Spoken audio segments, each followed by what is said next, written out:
আকামা, এটা কুয়েতের আকামা। আচ্ছা, ড্রাইভিং লাইসেন্সও আছে। কেউ যদি প্রবাসীদের প্রতি সম্মান এবং ভালোবাসা নিয়ে আমরা দিন একাকি তারা থাকতো সবসময়।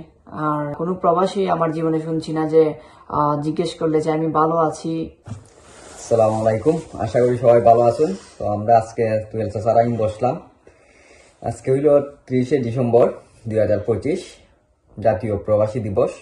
বাংলাদেশের প্রবাসীদের অবদান বলে শেষ করা যাবে না।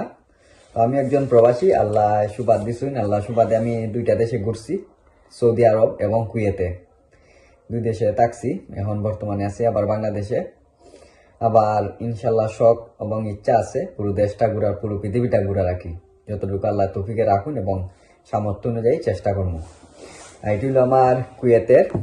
তো আপনার কি অনেকে বলে আকামা, অনেকে বলে বতাকা, অনেকে বলে ইকামা। এটা একটা রেসিডেন্সি কার্ড আর কি বলা যায়। 1 বছর মেয়াদে, 2 বছর মেয়াদে থাকে।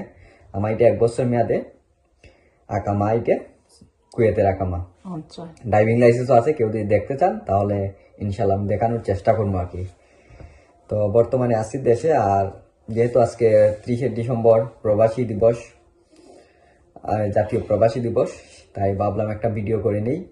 আর চাচাই হইবা প্রবাসী সম্পর্কে কিছু, তা যেহেতু চাচা যাই না, তারপরও চাচা আত্মীয় স্বজন বা আমিও নিজেও ছিলাম, চাচার সাথে অনেক কিছু শেয়ার করছি প্রবাস সম্পর্কে, প্রবাস জীবন সম্পর্কে চাচার অভিজ্ঞতা আছে মোটামুটি।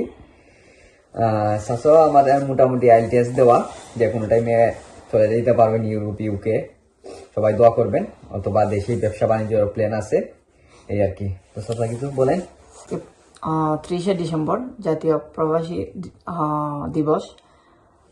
আজকে এই ভিডিও করার মতো মানে ক্যাপাসিটি হইতেছে না, কারণ আমার অলমোস্ট সব বাইরে।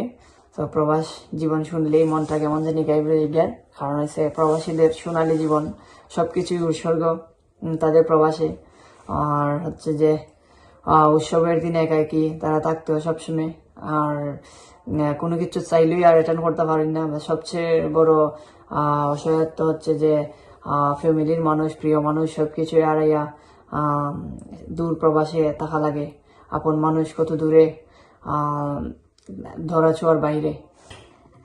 এবং প্রবাসীরা দেশের অর্থনৈতিক মেরুদণ্ড, এবং প্রবাসীরা শুধু তাদের পরিবারের জন্য নয়, বরং দেশের জন্য বড় একটি অবদান। এবং প্রবাসীদের রেমিটেন্স পাঠায় বলে আমাদের রিজার্ভে অনেকগুলো সেভিংয়ের অর্থায়ন থাকে। আর প্রবাসীদের না বলা কষ্টগুলো আমরা বুঝে নিতাম। দিন শেষে প্রবাসী কষ্ট বোঝার মতো কেউই থাকে না। কোনো প্রবাসী আমার জীবনে শুনছি না যে জিজ্ঞেস করলে যে আমি ভালো আছি, ভালো নেই, এই কথাটি বলতে। আমি অনেক শ্রদ্ধা জানাই প্রবাসী ভাই বোন যারা আছেন সবাইকে, বিশেষ করে আমার অর্থরেখার সবাই প্রায় অনেকেই প্রবাসে। কেউ কেউ হায়ার এডুকেশনের জন্য বিভিন্ন ইউরোপিয়ান কান্ট্রি বা রেমিটেন্স, অনেক যোদ্ধা আছেন আমাদের লেখার। সারা দেশেরই সবাই শ্রদ্ধা এবং ভালোবাসা। কথা না বললেই নয়, আমাদের দায়িত্ব প্রবাসীরা দেশে আসলে যথাপূর্ণ সম্মান, মর্যাদা, রেসপেক্ট করা। তারা বেশি কিছু চায় না, কিন্তু আমরা অনেক সময় দেখা যায় প্রবাসীরা যখন একটু ছুটি বেশি নিয়ে আইন, অনেকেরই একটু বেশি দিন থাকলে পর স্ত্রী, পরিবার, পরিজন, আত্মীয় স্বজন, সন্তান সবাই একটু বিরক্তি বোধ করে। বিশেষ করে মানে দেখা যায় আমাদের সচরাচর সমাজে। কিন্তু এই জিনিসটা আমরা আজকের পর থেকে আশা করি অ্যাভয়েড করতাম।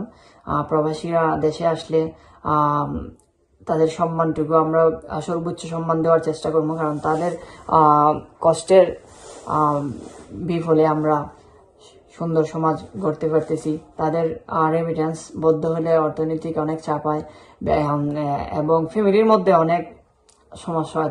তাদের কষ্টের জন্য আমরা সুখ করতে পারি। সো আমি আমার এলাকার যত ভাই ব্রাদার্স সবাই আছেন সবাইরই জানাই শুভেচ্ছা। ওকে স্যার, কিছু কইবেন? ওকে, তাহলে আমরা ভিডিও আর লম্বা করি না, এখানে বিদায় নেই। সবাই ভালো থাকবেন, সুস্থ থাকবেন। আল্লাহ হাফেজ। সকল প্রবাসীদের প্রতি সম্মান এবং ভালোবাসা নিয়ে আমরা এখানে বিদায় নিচ্ছি। আল্লাহ হাফেজ। আল্লাহ হাফেজ।